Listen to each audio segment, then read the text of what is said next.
ગટર અને ડ્રેનેજ સફાઈ માટે અનેક સમસ્યા છે, પરંતુ સંસ્કારી નગરી વડોદરાના વોર્ડ 11ના કોર્પોરેટર અને તેમના સ્કૂલ સમયના મિત્રએ સાથે મળીને એક અનોખું ડિવાઇસ બનાવી દીધું છે. આ ડિવાઇસની મદદથી ડ્રેનેજની સમસ્યાઓ અને સફાઈ કામગીરીમાં પડતી મુશ્કેલીઓનો ઉકેલ લાવી શકાશે. આ સમસ્યાનું નિવારણ શું લાવી શકાય? એ અમારા મિત્ર છે મિથિલેશભાઈ પટેલ. અમે સ્કૂલના બે મિત્રો છીએ.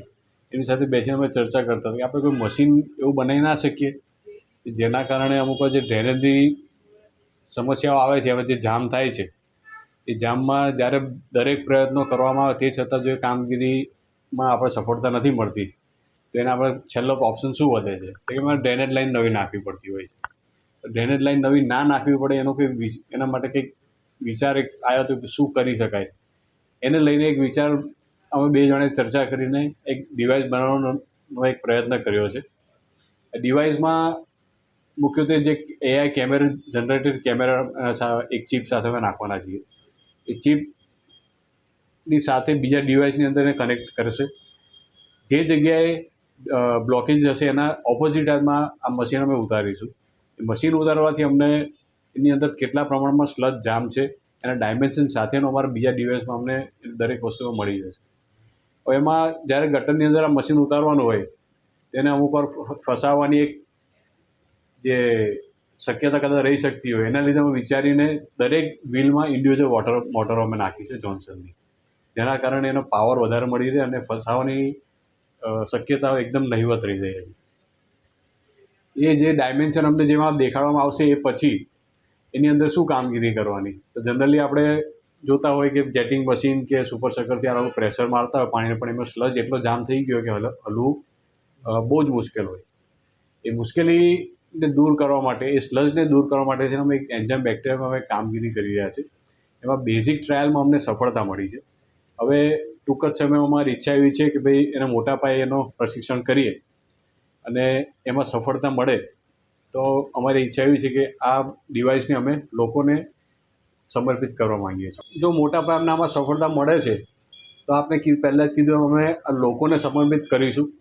એને કરવાથી આપણને ફાયદો શું મળશે કે જે બ્લોકેજીસના કારણે જે છેલ્લો રસ્તો છે કે ભાઈ ડ્રેનેજ લાઈન નવી નાખવી, હવે નવી લાઈન નાખવા જશું એના માટે રોડ ખોદવો પડતો હોય છે. એ નહીં ખોદવો પડે, નવી લાઈન ના નાખવી પડે અને લોકોને જે વેરાનું વળતર આપવાની જે એક નગરસેવક તરીકે મારી ઈચ્છા છે એ પૂર્ણ કરવા માટે થઈને એક ડિવાઇસ બનાવવાનો પ્રયત્ન કર્યો છે. ઉલ્લેખનીય છે કે આ ડિવાઇસ કોઈ સામાન્ય મશીન નથી, પરંતુ ટેકનોલોજીનો ઉત્તમ નમૂનો છે. AI ટેકનોલોજીની મદદથી કામ કરે છે. આ ઉપકરણ મજબૂત સિંગલ બોડી સ્ટ્રક્ચર ધરાવે છે. ગટરની અંદરની પરિસ્થિતિ જોવા માટે તેમાં ફ્રન્ટ ગ્લાસ સેક્શન અને 360 ડિગ્રી કેમેરા લગાવવામાં આવ્યા છે. રિમોટ ઓપરેશનથી ચાલતું આ મશીન સ્પેશિયલ નોઝલ સિસ્ટમ અને વિશેષ ક્લિનિંગ મટીરિયલ દ્વારા બ્લોકેજ દૂર કરે છે. ત્યારે જો આ ડિવાઇસમાં હવે વધુ સફળતા મળશે તો ગટર અને ડ્રેનેજની કાયમી સમસ્યાનો ઉકેલ આવશે. જો ડ્રેનેજ સિસ્ટમની અંદર જે બ્લોકેજ થાય છે તો અમારા મિત્ર જે નરવીરસિંહ ચુડાસમા બાપુ છે, જે કાઉન્સિલર છે વોર્ડ 11ના, તેઓ થકી મારી પાસે આવ્યા અને અમને કહેવામાં આવ્યું કે આ રીતના ડિવાઇસ આપણે કંઈક બનાવીએ કે આ પ્રોબ્લેમનું સોલ્યુશન શું છે. હવે એ પોતે મારા સ્કૂલના જૂના મિત્ર છે અને અમે લોકો સ્કૂલમાં ટાઈમમાં વિજ્ઞાન મેળામાં ઘણા બધા સાથે વર્કિંગ કરતા હતા. ટેકનોલોજીને ઓછા જાણતા તેઓ એઝ અ એક્સપર્ટ રાયલા મારી પાસે આવ્યા હતા અને ત્યાર પછી ચર્ચા ડિસ્કશન અંતર એમને એવું કીધું કે મારે શીખવું છે ને મારે બનાવવું છે. તો એ ઇનિશિયેટિવના આધારે અમે લોકોએ ભેગા થઈ અને એક આખી ટેકનોલોજી તૈયાર કરવામાં આવી અને એ ટેકનોલોજીને જે છે એ રોવર બનાવવામાં આવ્યું. રોવરમાં ટેકનોલોજી વાઇઝ સમજાવું તો એ ડિવાઇસમાં એ ફેસિલિટીઝ છે કે તમારું જે જગ્યા પર ગટરમાં બ્લોકેજ થાય છે એની ઓપોઝિટ સાઈડ પર એને ઉતારવામાં આવે છે અને એ રોબોટ ત્યાં નીચે જઈ GPS કોર્ડિનેશન ડેટા સાથે લાઈવ ફૂટેજ આપે છે. સાથે સાથે એને AI ઇન્ટિગ્રેશન કરવાનું વર્ક ચાલી રહ્યું છે અને એ AI ઇન્ટિગ્રેશનના આધારે કે કેટલો બ્લોકેજ છે, રાઈટ, અને એ કેટલું પ્રમાણમાં ક્લિયર થશે. એટલે સાદી જે મેઇન ટેકનોલોજી જે છે એની અંદર અમે લોકો બેક્ટેરિયા અને એન્ઝાઇમ ઇન્જેક્ટ કરીએ છીએ કે જે સોલિડ પાર્ટ થઈ ગયો છે સ્લગનો સોલિડ પાર્ટ, જેના લીધે બ્લોકેજ ક્રિએટ થયું છે. તો એની પર એન્ઝાઇમ થ્રો કરવામાં આવે એટલે જે રોબોટ છે એની પર સ્પ્રે કરે છે.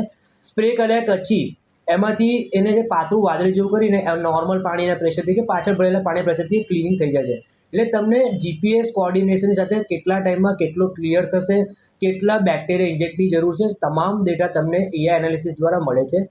હાલની કન્ડિશનમાં વાત કરીએ તો અમે લોકોએ જે ફિલ્ડ ટેસ્ટ લેવામાં આવ્યો છે, જે રોવર જે અંદર અનઇવન સરફેસે ફસાઈને એનો ટેસ્ટિંગ થઈ ગયો છે. લેબ બેઝ પર બેક્ટેરિયા ટેસ્ટ થયા છે અને એઆઈ ઇન્ટિગ્રેશનનું કામ હજુ ચાલી રહ્યું છે.